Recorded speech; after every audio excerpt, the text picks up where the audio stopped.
Noong unang linggo ng Oktubre, ngayong taong ito, gumawa ng malaking desisyon ang International Criminal Court o ICC. Tinanggal nila si Chief Prosecutor Karim Khan sa Crimes Against Humanity case laban kay former Philippine President Rodrigo Duterte. Bakit siya tinanggal? Simple lang, dahil sa conflict of interest. Ayon sa mga abogado ni Duterte, si Khan ay dati nang tumulong sa mga biktima ng drug war at sa Commission on Human Rights o CHR from 2017 until 2018 to submit cases to the ICC, kung saan si Duterte rin ang inireklamo. Ibig sabihin, dati siyang nasa panig ng mga biktima, kaya ngayon na siya na mismo ang prosecutor, parang lumipat lang daw siya ng kampo.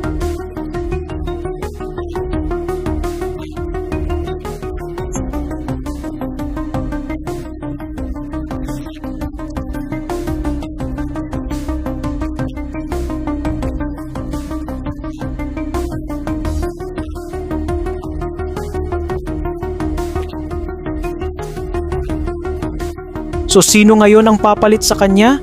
Matagal nang humahawak ng kaso si Deputy Prosecutor Mame Mandiaye Niang mula Senegal.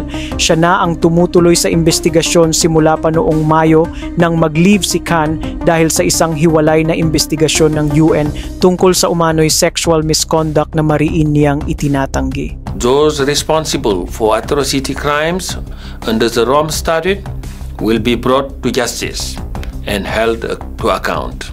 Ano ang epekto nito sa kaso ni Duterte? Sa ngayon, tuloy pa rin ang kaso. Walang malaking disruption dahil si Niang na talaga ang naghahandle. Pero sa mas malaking larawan, pwedeng gamitin ng kampo ni Duterte ito para sabihing bias o magulo ang ICC, kaya mas lalong tatagal ang proseso. Pwede rin nilang igiit na hindi na fit si Duterte sa paglilitis dahil sa edad at kalusugan. May mga ulat pa nga na posibleng may dementia o frailty. Kaunting background lang, si Duterte na ngayon ay 80 taong gulang ay naaresto noong Marso lang at dinala sa The Hague dahil sa libu-libong patayan sa ilalim ng kanyang war on drugs policy. Ayon sa gobyerno, mahigit 6,000 lang ang napatay.